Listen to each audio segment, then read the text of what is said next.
Tuhan Yesus, puji syukur kami ucapkan kepadamu. Engkau sangat setia dan adil. Engkau telah melepaskan kami dari dosa. Karena itu Tuhan Yesus, hari ini kami akan membahas tentang dosa. Kami mengaku bahwa kami lemah. Kami mengaku kami tidak bisa apa-apa. Kami mengaku kami banyak kelemahan. Dan kami tidak dapat berbuat apa-apa tanpa ada kekuatan oleh-Mu. Karena Tuhan Yesus, berikanlah firman-Mu dan berikanlah roh-Mu agar kami dapat mengikis dosa, supaya kami pada saat kedatangan Engkau yang kedua kali, kami kedapatan tidak bercacat celah. Lepaskanlah kami daripada pencobaan Tuhan Yesus, dan jauhkanlah kami daripada yang jahat, karena Engkaulah yang punya kerajaan, kuasa, dan kemuliaan sampai selama-lamanya. Amin. Saudara, hari ini adalah topik tentang dosa. Salah satu topik yang cukup banyak berbicara tentang dosa, yaitu di dalam 1 Yohanes 1 ayat 5 sampai 2 ayat 6. Dosa didapati 9 kali ditulis di dalam perikop ini. Saya akan mulai dengan pendahuluan. Ya, ini adalah bagian ketiga dari surat 1 Yohanes. Dosa adalah musuh. Saudara, setiap bentuk kehidupan memiliki musuhnya. Serangga harus mewaspadai burung yang lapar. Dan burung harus mengawasi kucing dan anjing yang lapar. Bahkan manusia harus menghindari mobil saat mengemudi dan juga melawan virus. Saudara, kehidupan yang asli, yaitu kehidupan yang nyata di dalam Yesus Kristus, juga mempunyai musuh. Dan kita membahasnya di bagian ini. Musuh ini adalah dosa. Nah, 9 kali dalam ayat-ayat ini Yohanes menyebutkan dosa.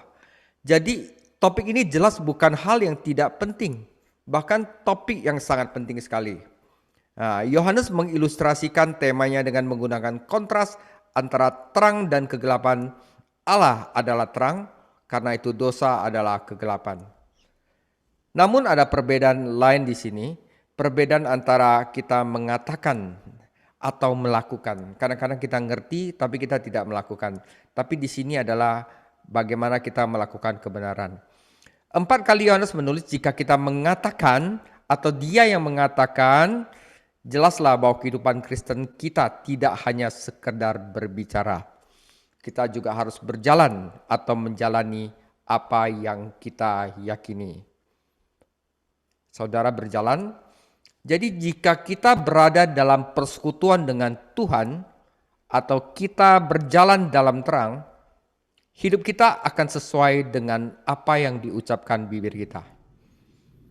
Namun jika kita hidup dalam dosa, yaitu berjalan dalam kegelapan, maka hidup kita akan bertentangan dengan apa yang diucapkan bibir kita, sehingga menjadikan kita munafik.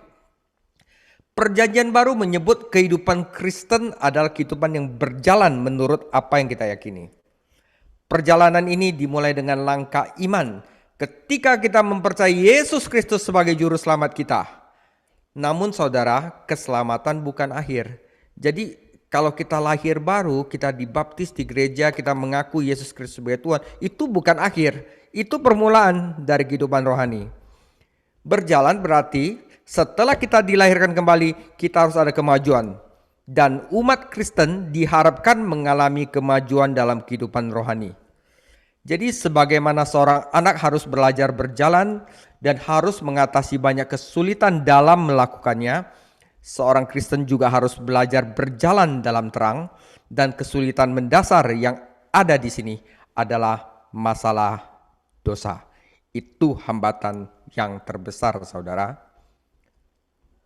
Tentu saja dosa bukan sekadar ketidaktaatan yang terlihat, saudara. Dosa juga merupakan pemberontakan atau keinginan batin, saudara. Ya, misalnya kita diperingatkan tentang keinginan daging, keinginan mata, serta keangkuhan hidup. 1 Yohanes 2 ayat 16, yang semuanya pun merupakan dosa. Dosa juga merupakan pelanggaran terhadap hukum Allah, dan secara harafiah berarti pelanggaran hukum. Dosa adalah kita menolak tunduk pada hukum Tuhan. Pelanggaran hukum atau independensi hukum adalah inti dari dosa. Kalau orang beriman memutuskan untuk hidup mandiri, bagaimana mungkin ia berjalan dalam persekutuan dengan Tuhan? Dapatkah dua orang berjalan bersama-sama jika mereka tidak sepakat? Baik dalam perjanjian lama maupun perjanjian baru, Alkitab tidak menghapuskan dosa orang-orang kudus. Untuk menghindari kelaparan, Abraham yang dianggap sebagai bapa orang beriman pun menjadi lemah imannya dan pergi ke Mesir dan berbohong kepada Firaun. Istilahnya apa? Alkitab mencatat dosa bahkan orang-orang yang kudus, saudara. Belakangan Abraham mencoba menolong Tuhan dengan menikahi Hagar dan melahirkan seorang putra. Kejadian 16. Dalam kedua kasus tersebut, Tuhan mengampuni dosa Abraham. Namun, Abraham harus menuai apa yang telah ia tabur. Tuhan dapat dan akan membersihkan catatan dosa tersebut, namun dia tidak mengubah hasilnya. Tidak ada yang bisa menguraikan telur, saudara. Nah, saudara, Petrus menyangkal Tuhan Yesus 3 kali. Itu murid pertama Tuhan Yesus loh, yang udah deket sama Tuhan Yesus. Dan mencoba membunuh seorang prajurit di Taman Getsemani ketika Yesus ditangkap. Setan adalah pembohong dan pembunuh. Dan Petrus sedang menurutinya. Ya, Petrus pun bisa berdosa. Tentu saja Yesus Kristus mengampuni Petrus, namun apa yang telah dilakukan Petrus sangat melukai kesaksiannya dan menghambat pekerjaan Tuhan. Fakta bahwa orang Kristen berdosa mengganggu sebagian orang, khususnya orang Kristen baru. Dengan kata lain menjadi batu sandungan. Mereka lupa bahwa menerima sifat baru tidak menghilangkan sifat lama yang mereka miliki sejak lahir. Sifat lama yang bermula dari kelahiran fisik melawan sifat baru yang kita terima ketika kita dilahirkan kembali. Saudara, tidak ada disiplin diri, tidak ada seperangkat aturan atau peraturan buatan manusia yang bisa mengendalikan sifat lama ini, dosa. Hanya Roh Kudus Allah yang memampukan kita untuk mematikan sifat lama dan menghasilkan buah roh di dalam diri kita melalui sifat baru. Orang-orang kudus yang berdosa disebutkan dalam Alkitab bukan untuk mengecilkan hati mereka, namun untuk memperingati kita. Mengapa Anda terus-menerus memberitakan kepada kami umat Kristen tentang dosa? Seorang anggota gereja yang marah kepada pendetanya, jangan khotbah dosa gitu loh ya. Ya kan, kami ini udah orang Kristen, jangan khotbah tentang dosa. Ya kan, lagi pula dosa dalam kehidupan Kristen berbeda dengan dosa dalam kehidupan orang yang belum diselamatkan. Ya, jawab pendeta, berbeda. Bahkan orang Kristen yang berdosa itu jauh lebih buruk, katanya. Oke, ini jauh lebih buruk, ya. Oleh sebab itu, saudara, ini 3 pendekatan terhadap dosa. Kita semua harus menaklukkan dosa-dosa kita jika kita ingin menikmati kehidupan yang asli.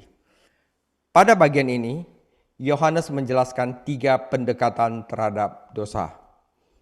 Pertama, artinya ini apa yang bisa kita lakukan terhadap dosa. Yang pertama, kita bisa berusaha menutupi dosa kita. Oke? Yang kedua, kita bisa mengakui dosa kita. Tetapi level yang paling tinggi, kita bisa menaklukkan dosa kita. Inilah yang akan saya bahas hari ini, saudara. Oke, kita mulai dengan kita bisa berusaha untuk menutupi dosa kita. Ya, sebelumnya kita baca dulu firman Tuhan. Yohanes 1 Yohanes 1 ayat 5 sampai 2 ayat 6. Dan inilah berita yang telah kami dengar dari Dia dan yang kami sampaikan kepada kamu. Allah adalah terang dan di dalam Dia sama sekali tidak ada kegelapan. Oke. Jika kita katakan bahwa kita beroleh persekutuan dengan Dia, namun kita hidup dalam kegelapan, kita berdusta dan kita tidak melakukan kebenaran. Tetapi jika kita hidup di dalam terang sama seperti Dia ada di dalam terang, maka kita beroleh persekutuan seorang dengan yang lain dan darah Yesus anaknya itu menyucikan kita daripada segala dosa. Jika kita berkata bahwa kita tidak berdosa, maka kita menipu diri kita sendiri dan kebenaran tidak ada di dalam kita. Jika kita mengaku dosa kita, maka Ia adalah setia dan adil, sehingga Ia akan mengampuni segala dosa kita dan menyucikan kita dari segala kejahatan. Jika kita berkata bahwa kita tidak ada berbuat dosa, maka kita membuat Dia menjadi pendusta dan firman-Nya tidak ada di dalam kita.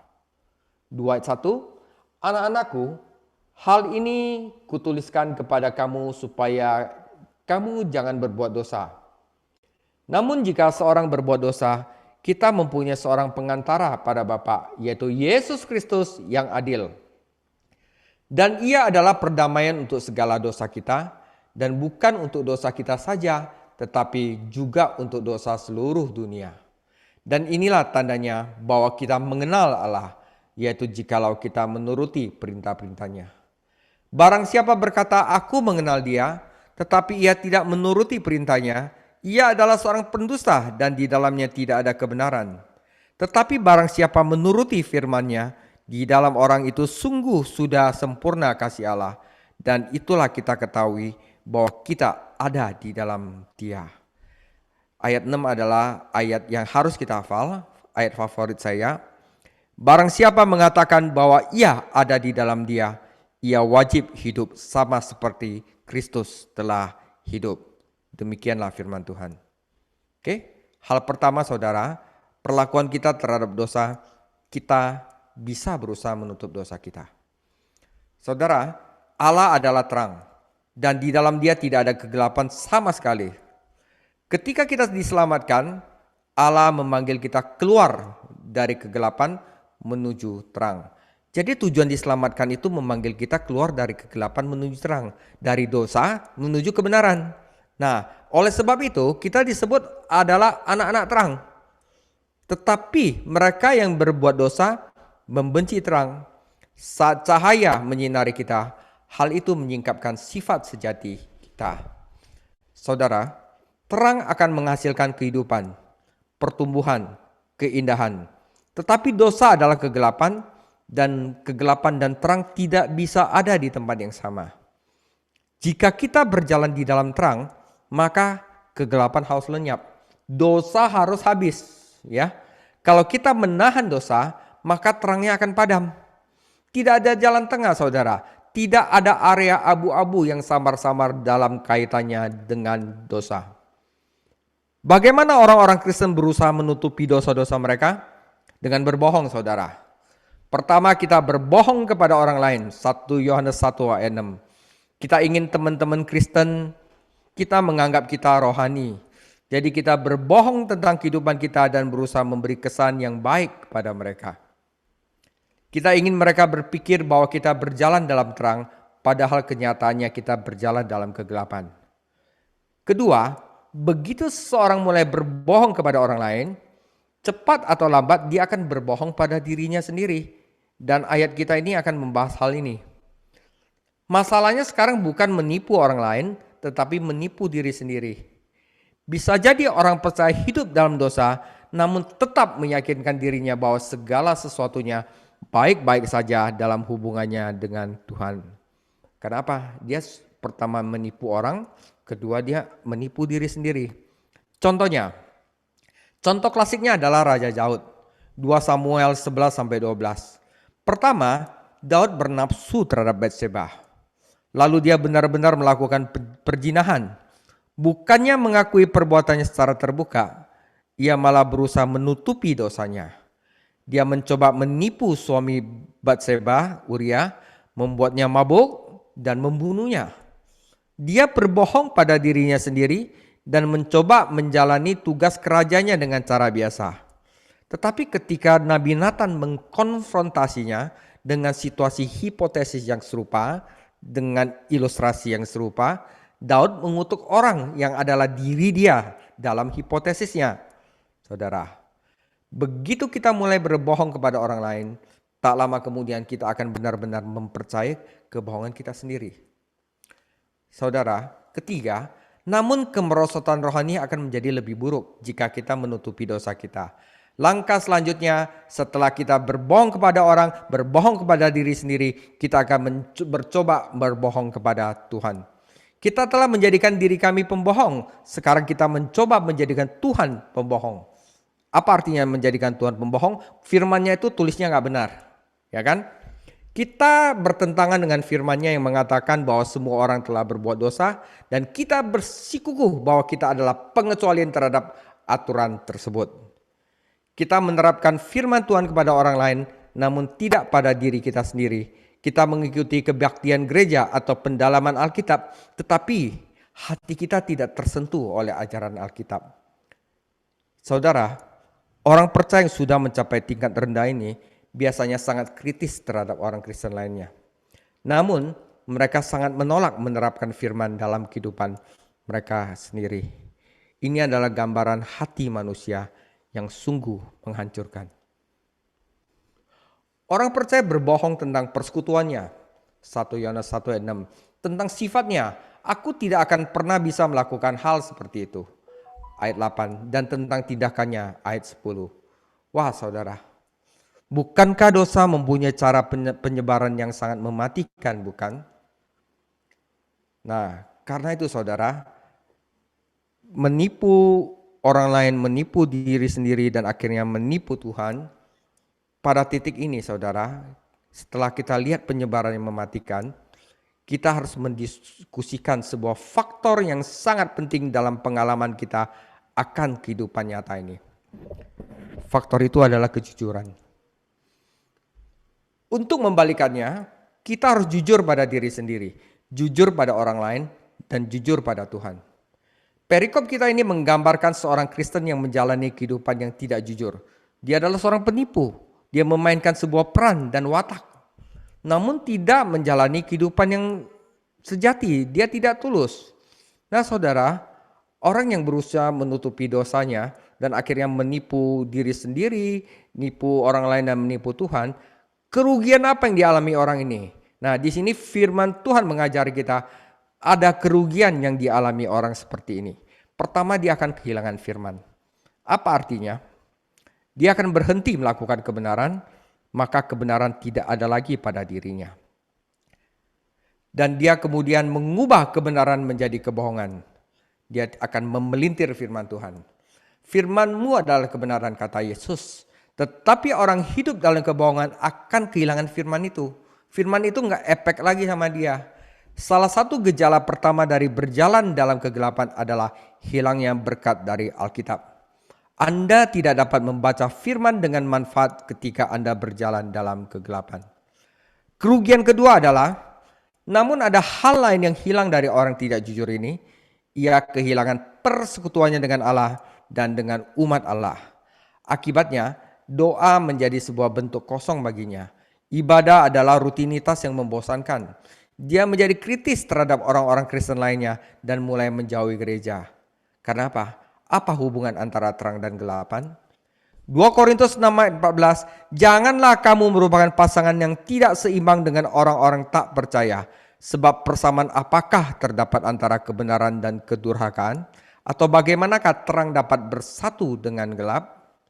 Saudara, satu masalah dengan ketidakjujuran adalah mencatat kebohongan dan kepura-puraan kita adalah merupakan pekerjaan penuh waktu kita. Jadi pekerjaan kita sehari-hari dalam penuh waktu itu bagaimana cara merancang kebohongan. Abraham Lincoln pernah berkata bahwa jika seseorang ingin menjadi pembohong, sebaiknya dia memiliki ingatan yang baik. Karena dia akan lupa dia bohong apa, saudara. Nah, ya. Ketika seorang menghabiskan seluruh energinya untuk berpura-pura, dia tidak punya apa-apa lagi untuk hidup. Dan hidup menjadi dangkal dan hambar. Seorang yang berpura-pura tidak hanya merampas dirinya dari kenyataan, namun ia juga menghalangi dirinya untuk bertumbuh. Jati dirinya tertahan di bawah diri yang palsu. Nah, saudara, itu kerugian kedua, saudara. Kerugian ketiga sebenarnya merupakan akibat dari dua kerugian yang pertama. Orang percaya akan kehilangan karakternya. Prosesnya dimulai ketika dia berbohong, berakhir dengan dia menjadi pembohong. Ketidaktulusannya atau kurangnya kejujuran pada awalnya merupakan peran yang ia mainkan, maka itu bukan lagi sebuah peran. Itu sudah menjadi inti kehidupannya. Karakternya terkikis. Dia bukan lagi pembohong karena dia berbohong. Dia sekarang berbohong karena dia benar-benar pembohong. Apakah mengherankan jika Allah di dalam Amsal memperingatkan? Amsal 28 ayat 13. Siapa menyembunyikan pelanggarannya tidak akan beruntung. Tetapi siapa mengakuinya dan meninggalkannya akan disayangi.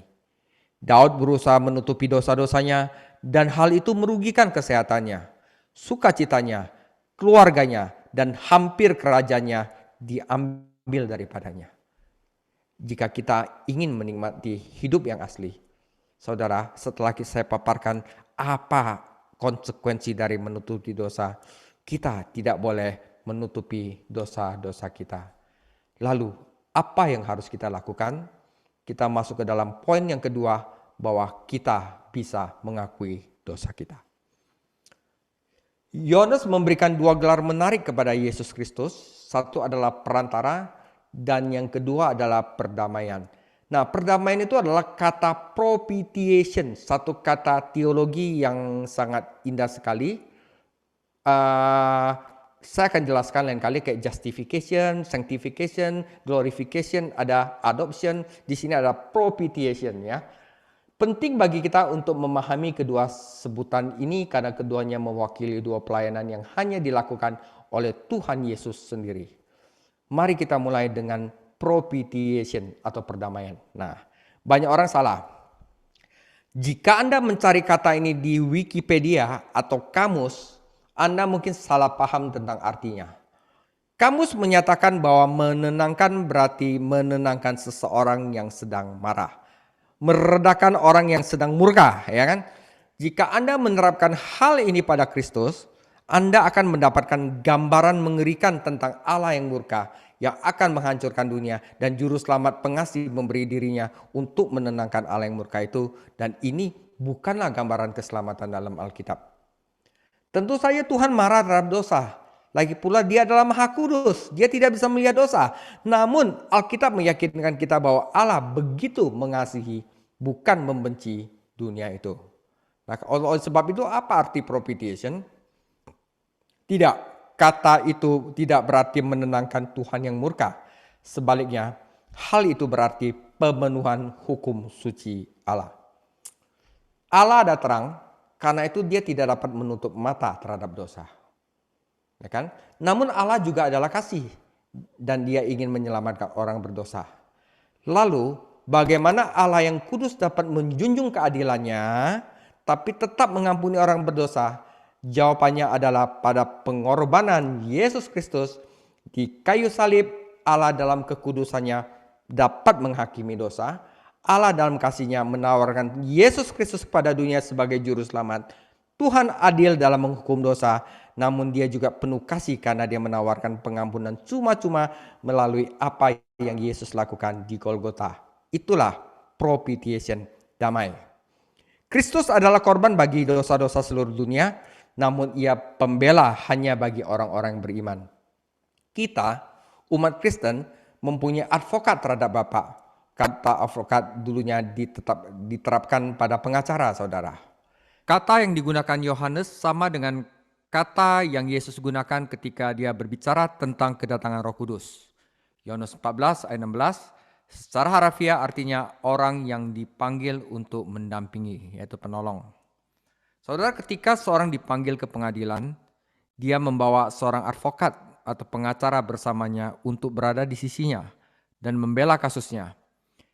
Tuhan Yesus telah menyelesaikan pekerjaan di bumi, yaitu pekerjaannya adalah memberikan nyawanya sebagai korban dosa. Saat ini, Tuhan Yesus mempunyai pekerjaan yang belum selesai di surga, yaitu dia mewakili kita di hadapan tahta Allah.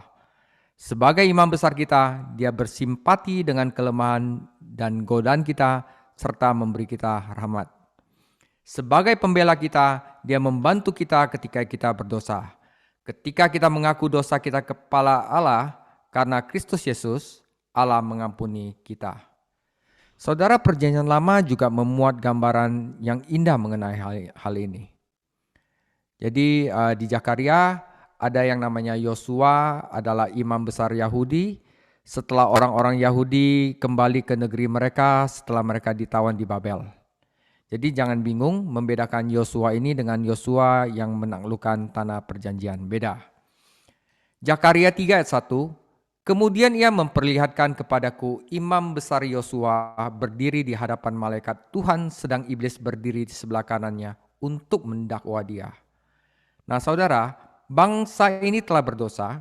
Untuk melambangkan hal ini, Yosua berdiri di hadapan Allah dengan pakaian kotor dan setan berdiri di sebelah kanan Yosua untuk menuduhnya. Allah Bapa adalah hakimnya, Yosua mewakili rakyat menjadi terdakwa, dan setan adalah jaksa penuntut. Alkitab menyebutnya sebagai penuduh saudara seiman. Namun, Yosua memiliki seorang advokat yang berdiri di sebelah kanan Allah, dan hal ini mengubah situasi. Kristus memberi Yosua pakaian ganti dan membungkam tuduhan setan. Inilah yang dimaksud ketika Yesus Kristus disebut sebagai pembela kita.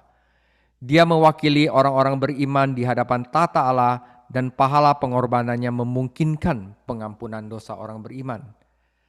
Karena Yesus Kristus mati untuk umatnya, ia telah memuaskan keadilan Allah karena upah dosa adalah maut. Karena dia hidup bagi kita di sebelah kanan Allah, dia dapat menerapkan pengorbanannya untuk memenuhi kebutuhan kita hari demi hari. Yang dia minta, saudara, hanyalah ketika kita gagal, kita mengakui dosa-dosa kita. Saudara, apa maksudnya mengakui? Ya, mengakui dosa berarti lebih dari sekedar mengakuinya. Kata mengaku sebenarnya berarti mengatakan hal yang sama tentang. Mengakui dosa berarti mengatakan hal yang sama seperti yang dikatakan Allah tentang itu. Ya. Nah, saudara, saya ada suatu contoh. Seorang konselor sedang mencoba membantu seorang yang datang ke pertemuan penginjilan. Saya seorang Kristen, kata pria itu. Tetapi ada dosa dalam hidup saya dan saya memerlukan bantuan. Konselor lalu menunjukkan kepadanya 1 Yohanes 1 ayat 9 dan menyarankan agar pria tersebut mengaku dosanya kepada Allah. Oke, pria itu memulai. Bapa di surga, jika kami melakukan kesalahan, sebentar, kata konselor, jangan menyeretku ke dalam dosamu. Saudaraku, ini bukan soal kalau atau kita. Kamu sebaiknya mulai berbicara pribadi dengan Tuhan. Konselor itu benar. Pengakuan dosa bukanlah memanjatkan doa yang indah atau membuat alasan-alasan yang saleh atau berusaha mengesankan Tuhan dan umat Kristiani lainnya. Pengakuan yang benar adalah menyebut dosa, menyebutnya dengan nama apa yang Allah sebut, iri hati, kebencian, nafsu, tipu daya, atau apapun itu. Pengakuan berarti jujur pada diri sendiri dan pada Tuhan. Dan jika ada orang lain terlibat, jujurlah juga pada mereka. Ini lebih sekedar mengakui dosa, artinya ini menghakimi dosa dan menghadapinya dengan jujur, saudara. Saat kita mengaku dosa kita, Allah berjanji akan mengampuni kita.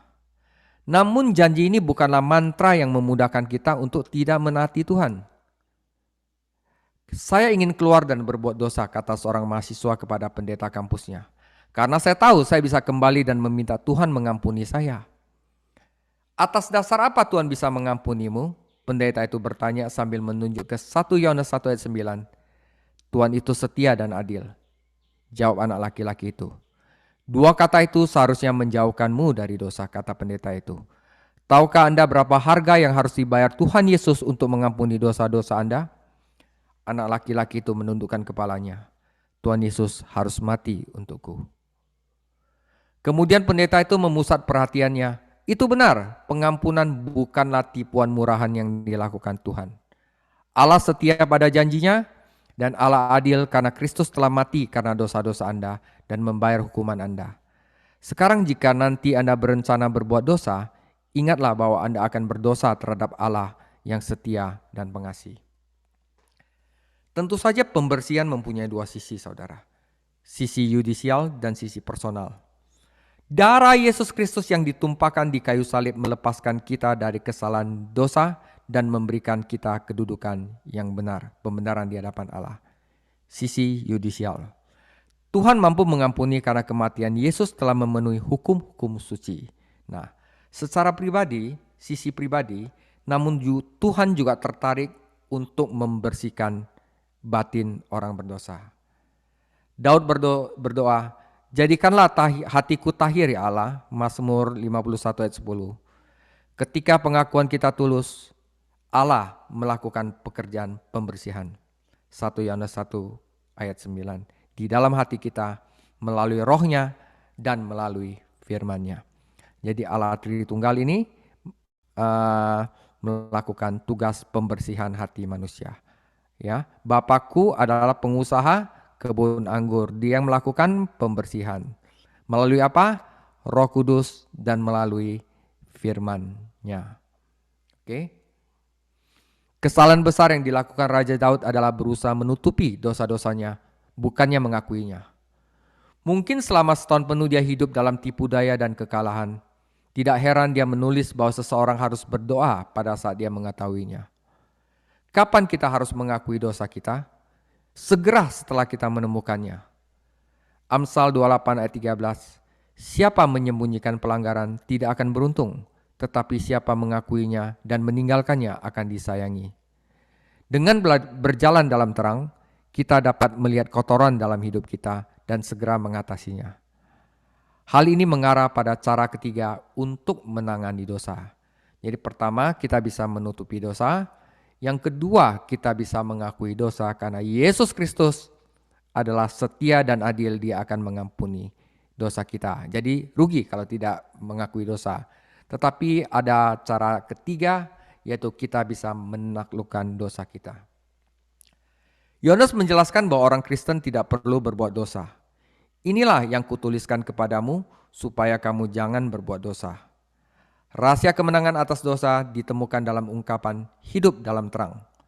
Berjalan dalam terang berarti bersikap jujur, terbuka, dan tulus. Paulus berdoa agar teman-temannya bersikap tulus, suci, dan tak bercacat. Di dalam Filipi 1 ayat 10, sehingga kamu dapat memilih apa yang baik, supaya kamu suci dan tak bercacat menjelang hari Kristus. Jadi tak bercacat dan suci itu artinya murni, saudara. Tidak tempelan, oplosan, ya. Kata suci dan tak bercacat atau di dalam artinya itu adalah just by sunlight yang bisa dihakimi oleh matahari. Berasal dari dua kata Latin yaitu sine and cera yang berarti tanpa lilin. Ceritanya begini. Tampaknya pada zaman Romawi, beberapa pematung menutupi kesalahan mereka, menutupi apa yang mereka buat jelek itu dengan mengisi cacat pada patung marmer mereka dengan lilin. Jadi biar gak ketara. Yang tidak mudah terlihat. Hingga patung tersebut sempat terkena terik matahari, judged by sunlight, beberapa saat. Namun pematung yang lebih dapat diandalkan memastikan bahwa pelanggannya mengetahui bahwa patung yang mereka jual adalah sine cera, tanpa lilin. Berarti tanpa cacat. Nah, itu artinya saudara. Jadi semuanya tulus, suci, bersikap terbuka, jujur apa adanya, dan tidak ada kesalahan. Sangat disayangkan bahwa banyak gereja-gereja dan kelas-kelas Alkitab telah diserbu oleh orang-orang yang tidak tulus. Orang-orang yang hidupnya tidak tahan diuji oleh terang Tuhan. Allah itu terang, dan saat kita berjalan di dalam terang, tidak ada yang bisa kita sembunyikan. Sungguh menyegarkan bertemu dengan seorang Kristen yang terbuka dan tulus, serta tidak berusaha menyamar. Berjalan dalam terang berarti jujur terhadap Tuhan, terhadap diri sendiri, dan terhadap orang lain. Artinya ketika terang menyingkapkan dosa-dosa kita, kita segera mengakuinya kepada Tuhan dan meminta pengampunannya. Dan jika dosa kita melukai orang lain, kita juga mohon ampun padanya. Namun berjalan dalam terang mempunyai arti lain, itu berarti menaati firman Allah. Firman-Mu adalah pelita bagi kakiku dan terang bagi jalanku. Berjalan dalam terang berarti menghabiskan waktu setiap hari dalam firman Tuhan, menemukan kehendak-Nya dan kemudian menaati apa yang telah Dia katakan kepada kita. Jadi pendalaman Alkitab salah satu cara untuk berjalan dalam terang, saudara. Ketaatan pada firman Tuhan adalah bukti kasih kita kepadanya. Ada 3 motivasi ketaatan, saudara. Jadi orang bisa taat karena takut, karena harus, ya kan? Kalau enggak ada hukuman, wah mereka takut. Karena itu mereka taat. Kita bisa taat karena perlu. Oh, kita taat sama bos kita karena perlu gaji. Tetapi ada taat karena kasih. Karena kita ingin menaati dia, saudara. Nah, seorang budak taat karena dia harus melakukannya. Dia budak. Jika dia tidak patuh, dia akan dihukum. Seorang karyawan patuh karena dia perlu. Dia mungkin tidak menikmati pekerjaannya, tetapi dia menikmati gajinya. Dia perlu patuh karena dia mempunyai keluarga yang harus diberi makan dan pakaian. Namun seorang Kristen harus menaati Bapa surgawinya bukan karena dia takut dan bukan karena dia perlu, tetapi karena dia menginginkannya, karena dia mengasihinya. Karena hubungan antara dia dan Tuhan adalah hubungan kasih. 1 Yohanes 14 ayat 15, "Jikalau kamu mengasihi aku, kamu akan menuruti segala perintahku." Ini adalah cara kita belajar kepatuhan ketika kita masih kanak-kanak. Pertama, kita taat karena kita harus melakukannya. Jika masuk anak-anak kita tidak patuh, kita akan dipukul. Namun ketika kita tubuh dewasa, kita menemukan bahwa kepatuhan berarti kenikmatan dan penghargaan. Jadi kita mulai taat karena itu memenuhi kebutuhan tertentu dalam hidup kita. Kita perlu. Dan itu merupakan tanda kedewasaan sejati ketika kita mulai taat karena kasih. Baik Kristen harus terus-menerus diperingatkan atau diberi nasihat. Orang Kristen yang dewasa mendengarkan firman Tuhan dan menaatinya hanya karena mereka mengasihi Dia. Berjalan dalam terang melibatkan kejujuran, ketaatan, dan kasih. Hal ini juga mencakup mengikuti teladan Kristus dan berjalan sebagaimana Dia telah berjalan. Nah, 1 Yohanes 2 ayat 6, "Barang siapa mengatakan bahwa ia ada di dalam Dia, ia wajib hidup sama seperti Kristus telah hidup." Ini artinya tinggal di dalam Kristus. Kristus bukan hanya perdamaian, propitiation, ya, bagi dosa-dosa kita, dan pembela yang mewakili kita di hadapan Allah, namun Yesus juga merupakan teladan yang sempurna. Dia adalah Yesus Kristus yang benar untuk kehidupan kita sehari-hari. Jadi Tuhan Yesus itu semuanya udah dikasih kita ya. Dia mendamaikan kita dengan Allah, dia membela kita juga, dan dia juga merupakan teladan. Pernyataan kuncinya di sini adalah sama seperti dia, artinya teladan, saudara. Nah, di dalam 1 Yohanes banyak yang mengatakan ini. 1 Yohanes 4 ayat 17, "Dalam hal inilah kasih Allah sempurna di dalam kita, yaitu kalau kita mempunyai keberanian percaya pada hari penghakiman. Karena sama seperti Dia, kita juga ada di dalam dunia ini." 1 Yohanes 1 ayat 7, "Tetapi jika kita hidup di dalam terang sama seperti Dia," teladan Yesus, "ada di dalam terang, maka kita beroleh persekutuan dengan yang lain dan darah Yesus anaknya itu menyucikan kita daripada segala dosa." 1 Yohanes 3 ayat 3, "Setiap orang yang menaruh pengharapan itu kepadanya menyucikan diri sama seperti Dia yang adalah suci." 1 Yohanes 3 ayat 7, "Anak-anakku, janganlah membiarkan seorang pun menyesatkan kamu. Barang siapa yang berbuat kebenaran adalah benar, sama seperti Kristus adalah benar." Berjalan dalam terang berarti hidup di bumi sama seperti Yesus hidup. Sama seperti cara Yesus hidup ketika dia berada di sini. Dan cara dia hidup saat ini di surga. Ini memiliki penerapan yang sangat praktis dalam kehidupan kita sehari-hari. Misalkan, apa yang harus dilakukan seorang Kristen ketika orang Kristen lain berbuat dosa terhadapnya? Jawabannya adalah bahwa umat beriman harus saling mengampuni sama seperti Allah telah mengampuni kamu. Mengapa? Karena sama seperti Kristus telah mengampuni kamu, perbuatlah demikian kepada saudaramu. Efesus 4 ayat 32, "Tetapi hendaklah kamu ramah seorang terhadap yang lain, penuh kasih mesra dan saling mengampuni, sebagaimana Allah di dalam Kristus telah mengampuni kamu." Berjalan dalam terang, mengikuti teladan Kristus akan mempengaruhi sebuah rumah tangga. Suami seharusnya mengasihi istrinya sama seperti Kristus juga mengasihi jemaatnya. Suami seharusnya memperhatikan istrinya sama seperti Tuhan Yesus memperhatikan gerejanya. Dan istri harus menghormati dan menaati suaminya sama seperti gereja harus menghormati dan menaati Yesus Kristus. Apapun bidang kehidupannya, tanggung jawab kita adalah melakukan apa yang Yesus ingin lakukan. Yesus sendiri mengajarkan murid-muridnya apa artinya tinggal di dalam Dia. Dia menjelaskannya dalam ilustrasinya tentang pokok anggur dan ranting-rantingnya. Sama seperti ranting memperoleh kehidupan dengan tetap berhubungan dengan pokok anggur, demikian pula orang-orang percaya menerima kekuatan mereka dengan memelihara persekutuan dengan Yesus Kristus. Tinggal di dalam Kristus berarti bergantung sepenuhnya kepadanya untuk segala hal yang kita perlukan agar dapat hidup bagi Dia dan melayani Dia. Itu adalah suatu hubungan yang hidup. Saat Dia menjalani hidupnya melalui kita dapat mengikuti teladannya dan berjalan sebagaimana Dia berjalan. Paulus mengungkapkan pengalaman ini dengan sempurna. Kristus hidup di dalam aku. Ya, jadi Kristus hidup itu adalah Roh Kudus. Ini merujuk pada pekerjaan Roh Kudus. Kristus adalah pembela kita yang ada di surga untuk mewakili kita di hadapan Allah ketika kita berdosa. Roh Kudus adalah pembela Tuhan bagi kita di bumi ini. Ya, Kristus menjadi perantara bagi kita, Roh Kudus juga menjadi perantara bagi kita. Kita adalah bagian dari barisan persekutuan surgawi yang fantastik.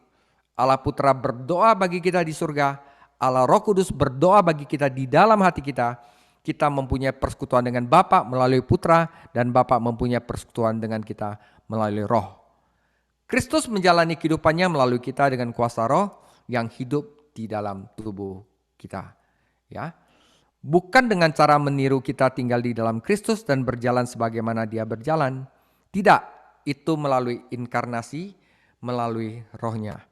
Jadi Kristus hidup di dalam aku, hidup dalam terang berarti hidup dalam roh dan tidak menuruti keinginan daging. Galatia 5:16, maksudku ialah hiduplah oleh roh, maka kamu tidak akan menuruti keinginan daging. Allah telah menyediakan bagi kita cara-cara ini untuk menaklukkan dosa. Kita tidak akan pernah bisa menghilangkan atau mengubah sifat dosa yang kita miliki sejak lahir. Namun kita tidak perlu menuruti keinginannya. Ketika kita berjalan dalam terang dan melihat dosa sebagaimana adanya, kita akan membencinya dan berpaling darinya. Dan jika kita berbuat dosa, kita segera mengakuinya kepada Tuhan dan menuntut penyuciannya. Dengan bergantung pada kuasa Roh yang berdiam di dalam diri kita, kita tinggal di dalam Kristus dan berjalan sebagaimana Dia berjalan. Tapi semuanya ini saudara, semua itu dimulai dengan keterbukaan dan kejujuran di hadapan Tuhan dan manusia. Saat kita mulai bertindak berpura-pura membuat orang lain terkesan, kita keluar dari cahaya dan masuk ke dalam bayang-bayang.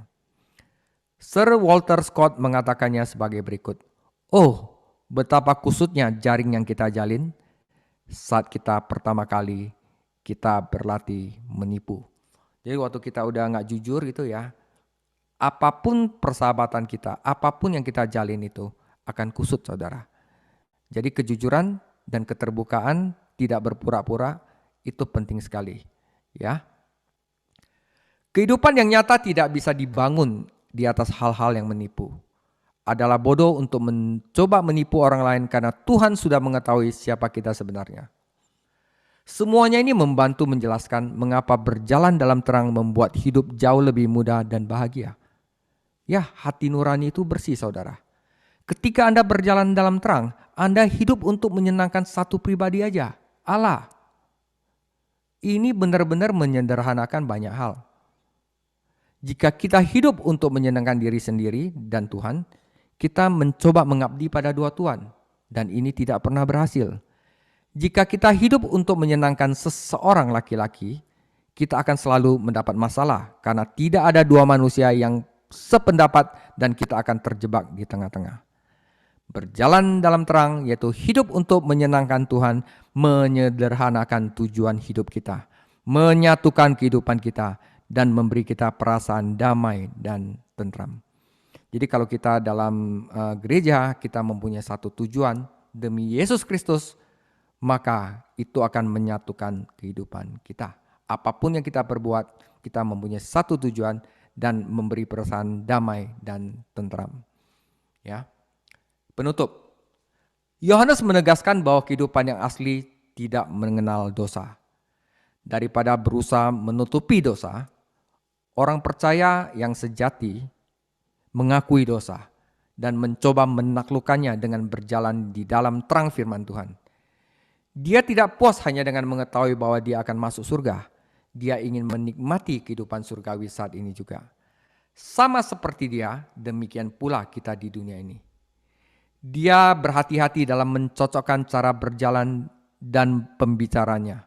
Dia tidak berusaha mengesankan diri sendiri, mengesankan Tuhan atau orang Kristen lainnya dengan banyak pembicaraan saleh. Pembicaraan yang saleh sebuah agama kata-kata.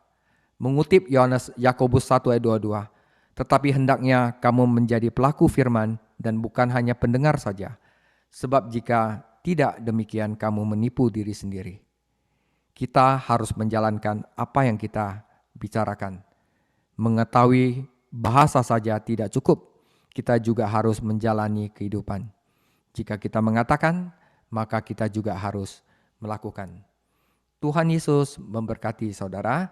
Jadi inilah topik saya yang sangat penting tentang dosa, di mana dosa merupakan musuh dari kehidupan yang menggairahkan, kehidupan yang asli.